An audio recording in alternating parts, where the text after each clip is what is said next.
Hi everyone. Today we will be going through projectile motion. So projectile motion is not that difficult if you understand a few of the formulas, you understand the concept, you can easily solve any question that's in front of you. So let's just hop into that. So projectile motion is basically a trajectory or a type of motion which an object has if you give it an initial velocity and then you let it freely go under the acceleration due to gravity. So that is just projectile motion. So if I have anything, let's say if I have a ball and I just give ball a velocity, like an initial velocity, and then let it go under the acceleration due to gravity, and you'll see it makes like a curve. So its trajectory will look like a curve. So this is known as projectile motion. It can also be, it's not necessary that the velocity makes an angle with the horizontal. It can be that you just give it a velocity, let's say in the horizontal direction, and there's a cliff or something. So because of that, the motion is under two dimensions, which means it's not in a straight line, it's not linear, it's in two dimensions. So it falls like that. It makes a curve. So it basically it's so there are three things now. One is that you give it an initial velocity, so that is one of the conditions for projectile motion, and it moves in two dimensions, which means that it is not moving linearly. It is moving in two dimensions, which means it's moving under x and y axis. You can see here, like this is y, this is x. So that is another condition, and you let it go under the action of acceleration due to gravity. So these are the three conditions that we have, and there's no other acceleration at all. It's just the gravity that it is under. So these are the three conditions for a projectile motion, and the formulas that you should remember are just the formulas of kinematics, or some formulas derived from that. So basically the first formula of, if you remember the formula, so kinematics is basically a branch of physics in which we have in which we deal with motion, but we don't deal with mass or forces, because forces are made of mass times acceleration. So we only deal with motion, but in terms of other attributes like velocity, acceleration, time, distance, and not mass. So if you remember these formulas, they are very basic and popular. So one is V equals U plus AT. The second is 2 times acceleration times distance or displacement equals V squared minus U squared. And the third one is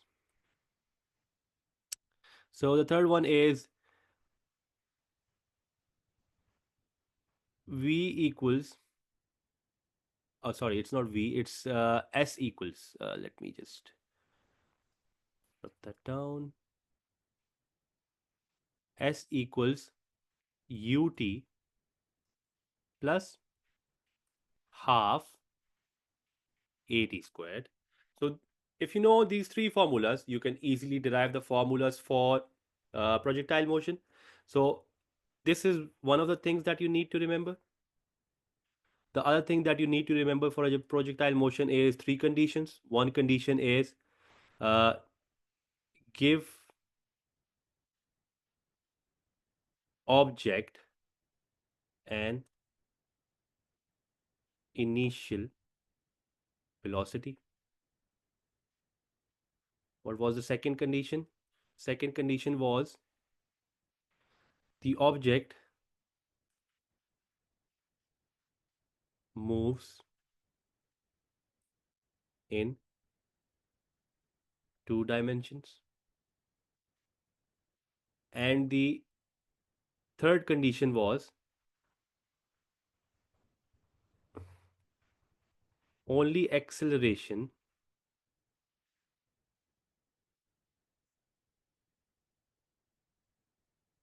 on applied on the object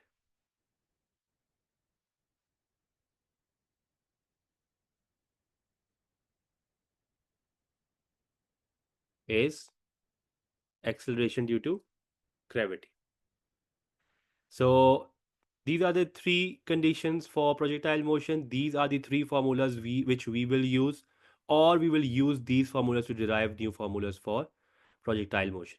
So if you look at this example that I showed above, uh, the other thing that you must remember about projectile motion is that you have to consider the vertical velocity or the vertical attributes of the motion separately from the horizontal attributes because they are not related.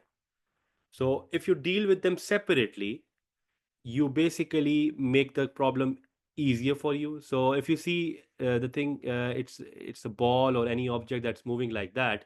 If you consider that it goes up and then it comes down like this, so you just consider the vertical velocity, or you consider its horizontal component of velocity, which is it goes straight like that with the ground. So it starts from here and ends here.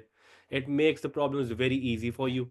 So what you need to do, because in most of the questions what the information that they will give you is the initial velocities that is given to the object and the angle. So how would you find out the x component or the horizontal component of that velocity? How would you find the vertical component of the velocity? It's very easy. If you know trigonometry, you can easily solve that. So if you see it's a velocity v applied on an angle theta with the horizontal. So whenever you have a velocity applied like this and you know the angle is theta with the horizontal,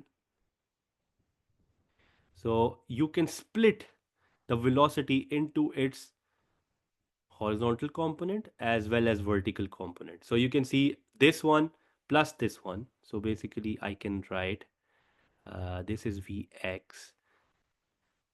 this is Vy. So if you do tip to tail rule for addition of vectors, you will find that Vx plus Vy is equal to V. So horizontal component plus the vertical component is actually equal to the whole velocity. So how do you actually find the values of Vx and Vy? If you remember trigonometry, and this is a right angle triangle, of course, because Vy and Vx are perpendicular to each other. So if you take it as a right angle triangle, uh, you can easily see that sine theta is equal to opposite side, which is Vy, divided by the hypotenuse. So if you have Vy on one side and everything else on the other side, you'll have V sine theta equals Vy. So that gives you the vertical component. Then you can use this vertical component to solve for only the vertical part of the motion. Similarly, if you do cos theta, which should be equal to the adjacent side, divided by the hypotenuse, and then rearrange it, and you'll get Vx equals V cos theta. So if you know all of these formulas and understand them, you can basically solve any problem. What you need to do, whatever problem comes in the exam, you can just have a look at it and see which formulas you can apply.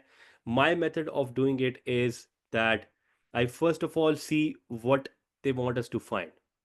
Then I look at the formulas and try to understand which formulas have that. So, which formulas can I use? Then I see if I know everything else in the formula. If I don't know everything else in the formula, I see how I can find the other things for it. So, you will see when we move to an example. So, let me just move to the next page. Okay. And let me show you an example. So, um, let's look at this example.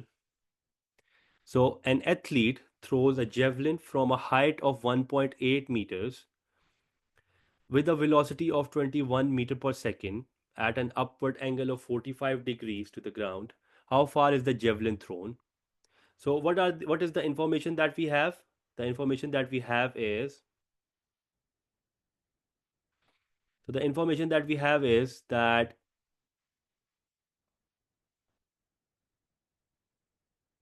so the information that we have is, let me just go back to it. So, uh, it's that the javelin is thrown from a height of 1.8 meters. So javelin is thrown from here, and from the ground, this is 1.8 meters. Okay. Velocity is 21 meter per second at an angle of 45 degrees to the ground. So the velocity is 21 meter per second. So that is the initial velocity with which it is thrown. So I can write u is equal to 21 meter per second. So that's that. And the angle with the horizontal is 45 degrees. So the angle is 45 degrees. So this is the information that I have, and I know obviously that it will go something like this. And what what do they want us to find? They want us to find how far is the javelin thrown. So basically, we need to find the distance starting from this point up till this point. So what is this distance? Now think about those formulas. Think about what we have. So if you think about this distance is the horizontal distance. So if we deal with everything horizontal for now, that would be so just the horizontal components, which means that we would be needing the horizontal component of this initial velocity. So first of all, just let's just find the horizontal and vertical component of this. So this is u. So obviously, if you remember the formulas that we saw in the previous page, so ux, which is the x component of the initial velocity, that is u cos theta. Similarly, we have uy is equal to u sine theta. So we plug in the values. Ux is equal to u is 21 times cos 45 degree. Uy is 21 times sine 45 degrees. I don't have my calculator with me right now, so we're just quickly going to go and see what are the values if they have found it. Yeah, they have found it because it's cos 45 and sine 45, they are equal to each other. So for both, the value is 14.84. So uh, yeah, so for both of them, the value is 14.84 meter per second. Similarly, uy, it is 14.84 meter per second. Now, the distance is horizontal, so that gives me an idea that I need to deal with the horizontal part of the motion and not the vertical because both of them have no relation with each other. So, I'm just going to deal with the horizontal part for now because this is how I'll build up to the answer. So, I need to find the distance, which is the horizontal distance if you look at it. So, s or sx or the distance in the uh, horizontal axis. So S is what I need to find. I have the speed, I need to find the distance. The easiest formula that I can think of, where you have speed and distance and something else, would be the formula for speed equals distance over time. Now, the problem with this one is that I have the speed, which is ux in this case. I don't have the distance which I need to find, that's s, and time t. So basically, to find s, I actually need to know the I actually need to know I actually need to know the time. So now if you think about it, the time is basically how long the ball stays, or the sorry, in this case the javelin stays in the air. So that time should be the same for both the vertical. So this is the only thing that is the same for both of the motions, the vertical motion and the horizontal motion. So time is the thing that is same for both of them. Other than that, everything is different. So we need to somehow find the time going into the vertical part of the motion. So we know that eventually we are going to use this formula, but how can we find time? What do we know about the vertical motion? We know that the initial velocity uh, in the vertical axis is 14.84. We don't know the time. What else do we know? We know that acceleration is acceleration due to gravity, and that we take as minus 9.81 meter per second squared. Why take minus? Because everything that is pointing towards the bottom is which everything that is pointing downwards is taken negative. Everything that is pointing upwards is taken positive. So these are the things that we know. And if you remember the formulas that we had, let's just go back to them. T is what we are after. So let me see if I can go back to the first page. So so basically T is something that we are after. So we want to find that.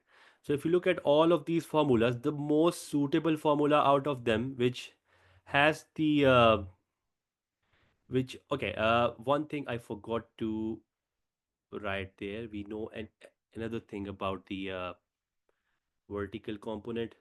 I'm sorry, I need to move that.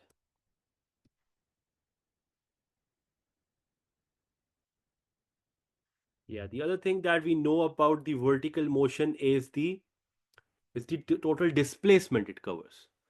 So we are going to take displacement in every case here when we are solving these kind of problems. So you know that the obviously the basically the javelin will attain some height when it goes up. Let's say it's h. It will come down the same distance. Let's say because it is pointing downwards, we'll take it as minus h. And then it goes further down, which is 1.8 meters. It will also be taken as minus 1.8 because it's downward. So if you add up all the displacement comes out to be, so this is the y direction of displacement. So it's in the y direction. So it will be if you add all of them together. So h minus h minus 1.8. That 1.8? Yes. So if you add all of them up, you will find it to be minus 1.8 meters. So yes, so we know acceleration, we know the distance in the vertical direction, and we know the initial velocity in the vertical direction as well. So let's just go back to the first page. So in the first page, I can easily see that the third formula has distance in it, has the initial velocity in it, we know that, has time in it, which we want to find, has acceleration in it, which in our case is just acceleration due to gravity, and time squared. So basically, it's a quadratic formula with the variable time. Rest we know everything. So that is one way to solve it, and the other way would be the first formula. It has t in it, but the thing is that we don't know the final velocity, which is v. So the problem with that one is that we can't directly use that because we don't know the final velocity in the vertical direction. But we can also use the second equation to find v and then place the value of v that we find from there into the first equation. So it can be solved in any way. So whatever you find the easiest, you can solve it in that way.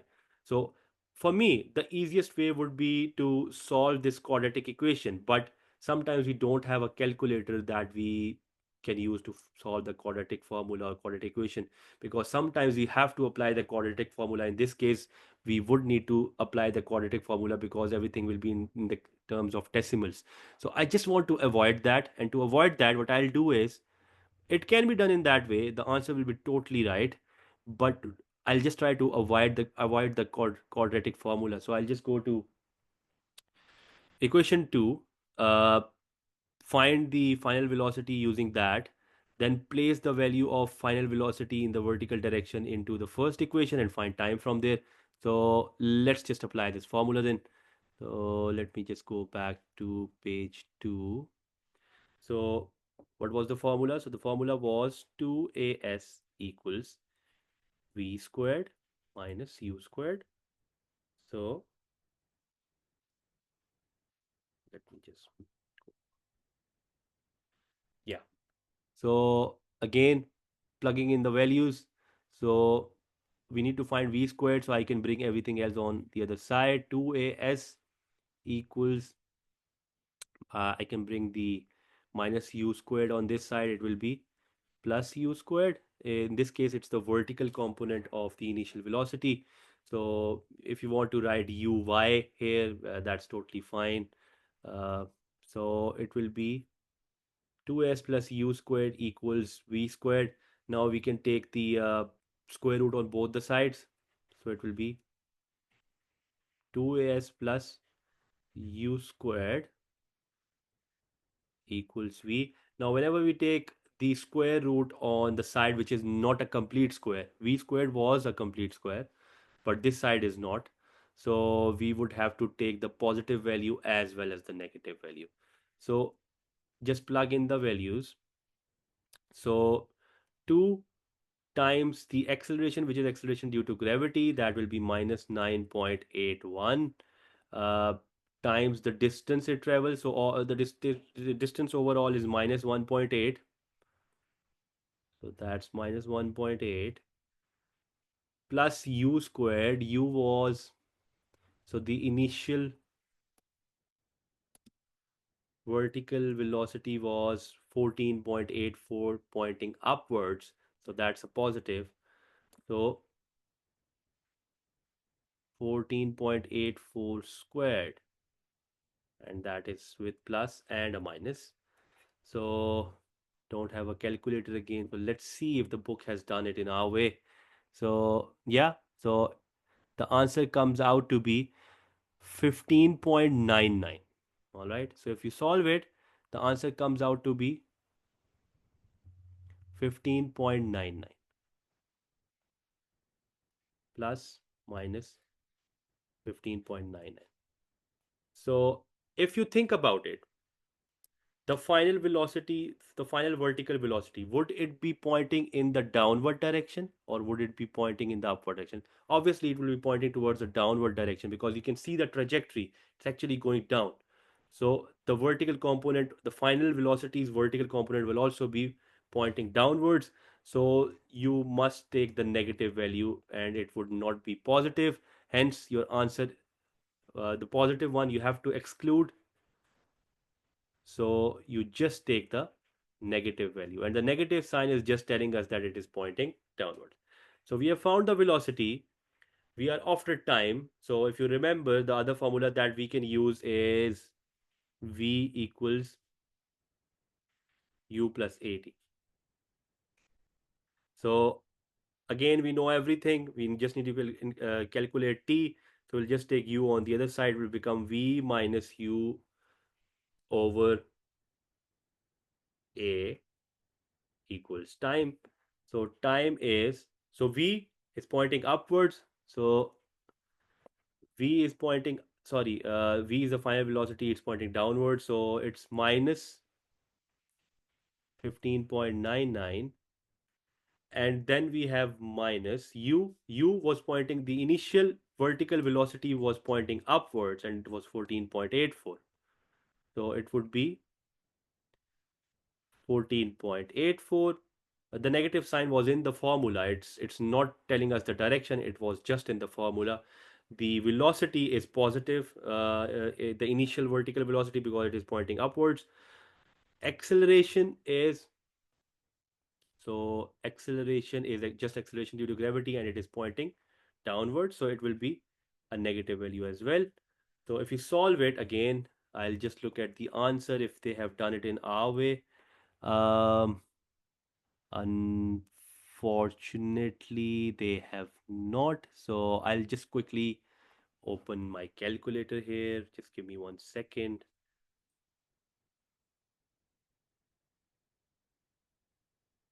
So 15.99, 14.84. So that is 30.83 divided by minus 9.81. So 0.81. That gives me 3.14 seconds. So this is the value of time that I got. If I go back up again, this is the formula that I had, right? And the only thing that I did not know was time. And I just told you that in the vertical components and in the horizontal components of the motion, the only thing that is similar is the time for which the ball was in the air, or the javelin or any object was in the air. So ux, we already know, is 14.84 times t equals, uh, sorry, we just found the time as well. Let me just plug the value in for it. What was it? It is 3.14.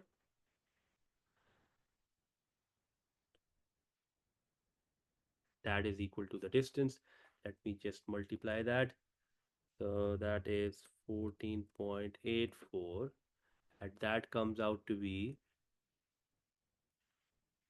46.64 meters. So this is the horizontal distance that the javelin will cover. Let's see, because we use different formula. Let's see if with different formulas we get the same answer. So it's 46.7. Sorry, I should have used three significant figures. So it's 46.7. We got a little bit different answer because of how we multiplied it together.